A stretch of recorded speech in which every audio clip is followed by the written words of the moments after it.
একটা অবাক করা বিষয় শুনলাম বন্ধুরা, যেটা শুনে না আমি সিরিয়াসলি এই বাংলাদেশের ন্যাশনাল অ্যাওয়ার্ড আ যারা দেয়, মানে যে কমিটি, তাদের ওপর না আমার একটা মানে অসাধারণ হাসি পেয়ে গেছে।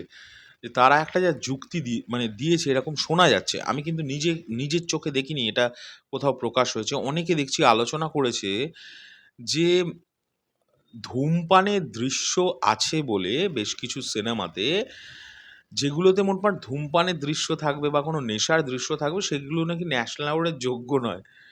মানে আমি শুনে না সিরিয়াসলি হাসবো নাকি আ মাজাক বানিয়ে ভিডিও বানাবো এটা বুঝতে পারছি না। এই যুক্তিটা কি? সিনেমা বন্ধুরা তৈরি হয় কি কারণে? প্রথমত সেটা হচ্ছে, প্রথমত এন্টারটেইনমেন্টের জন্য সিনেমা তৈরি হয়। তাই সিনেমাকে ১ম এই খুব সিরিয়াসলি নিয়ে নেওয়ার কোনো মানে নেই। কেন সিরিয়াসলি বলছি? আমি জীবনের সঙ্গে সিরিয়াসলি নিয়ে নেওয়া। হ্যাঁ, কিছু সিনেমা হয়, কিছু সিনেমার গল্প এরকমও হয় যেগুলো জীবনের মানে বদলে দেয় অনেক সময় অনেক মানুষের, অনেককে ভাবাতে সাহায্য করে। কিন্তু basically what is a movie? এটা যদি কোয়েশ্চেন আসে, বা একটা মুভির কাজ কি? মানুষকে এন্টারটেইন করা। বিগ স্ক্রিনে সবকিছুই একটা বিগ ওয়েতে মানুষের সামনে প্রেজেন্ট করা। একটা সাধারণ মানুষ যেটা করতে পারছে না, একটা হিরো সেটা করতে পারছে। তাই মানুষকে সেইটা একটা আলাদা রকমের কি বলবো? উম বুস্ট করে। ওয়াও! এটা হয় নাকি? এটাই হচ্ছে, করাটা হচ্ছে সিনেমার প্রথমত কাজ। ২, একটা সিনেমা তৈরি হয় কোথা থেকে? নিশ্চয়ই অন্য ব্রহ্মাণ্ডের গল্প নিয়ে তৈরি হয় না। আমাদের সমাজকে দেখেই তৈরি হয়। তা সমাজে যেরকম, মানে যে সময়ে আমরা বসবাস করছি, এই সময়ে আমরা রাস্তাঘাটে যেরকম যা কিছু দেখতে পাচ্ছি সেইটার উপরেই তো নির্ভর করে একটি ছবি তৈরি হবে। নাকি নতুন কিছু ক্যারেক্টার্স আসবে যেগুলো পৃথিবীতেই বিলং করে না, এরকম কিছু নেই। এটা তো হয় না।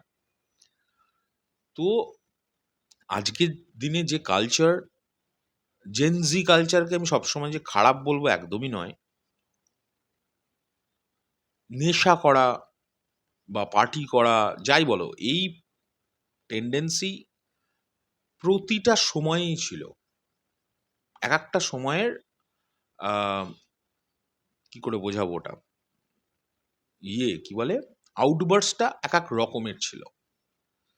১৯৮০ সালে কি পার্টি হতো না? ১৯৮০ সালে কি মানুষ চুরুট খেত না? আরে ভাই, আমি এরকম সময় দেখাতে পারি প্রাচীনকালে মহিলারা চুরুট খেত। বাঙালি আ জমিদার বাড়ির বউরা হুঁকো টানত। তো সেটা তো ওই সময়ের কালচার।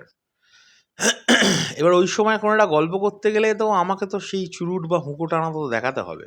একটা মহিলা টানছে। তো সেটা কি খারাপ? সেটার জন্য কি সেই সিনটা যদি অন্য কোনো মহিলা অ্যাক্ট্রেস করে তাহলে কি সে ন্যাশনাল অ্যাওয়ার্ড পাবে না? কি বোকা, বোকা! যাই হোক। তো আজকের দিনে দাঁড়িয়ে আমরা দেখতে পাই প্রচুর ছেলেমেয়ে সিগারেট খাচ্ছে, প্রচুর ছেলেমেয়ে পার্টি করছে অ্যান্ড অল।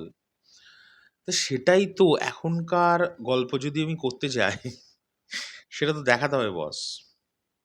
আমি অবাক হয়ে গেলাম মেগাস্টারকে যে ন্যাশনাল অ্যাওয়ার্ডটা এবছর প্রদান করা হলো না। তার কারণ নাকি দেখানো হয়েছে, কি সব বলছে যে সিগারেট খেলে এইসব সিনেমায়, মানে যেসব সিনেমায় সিগারেট খাওয়া-খাওয়ি আছে সেইসব সিনেমা নাকি ন্যাশনাল অ্যাওয়ার্ডের যোগ্য না।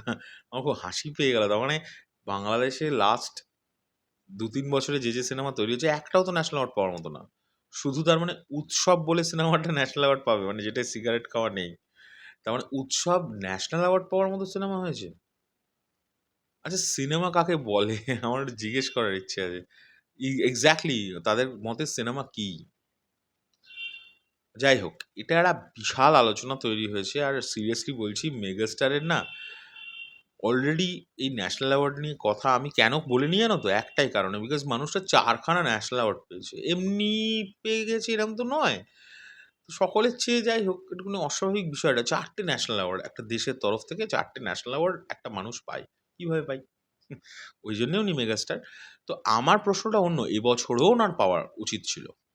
কিন্তু এই বছরে অবাক বিষয় হচ্ছে তারা তো এই যুক্তিটা যে দিয়েছে ভালো যুক্তি, ঠিক আছে, আমি মেনে নিচ্ছি। প্রিয়তমাতে আবার কোথায় বিশাল সিগারেট খাওয়া ছিল? প্রিয়তমাতে তো ওনার পারফরম্যান্সই ছিল দুর্দান্ত একটি পারফরম্যান্স। তো সেই পারফরম্যান্সটা বেসিক করে আমার তো মনে হয় ন্যাশনাল অ্যাওয়ার্ডটা দেওয়া উচিত ছিল, তাই না?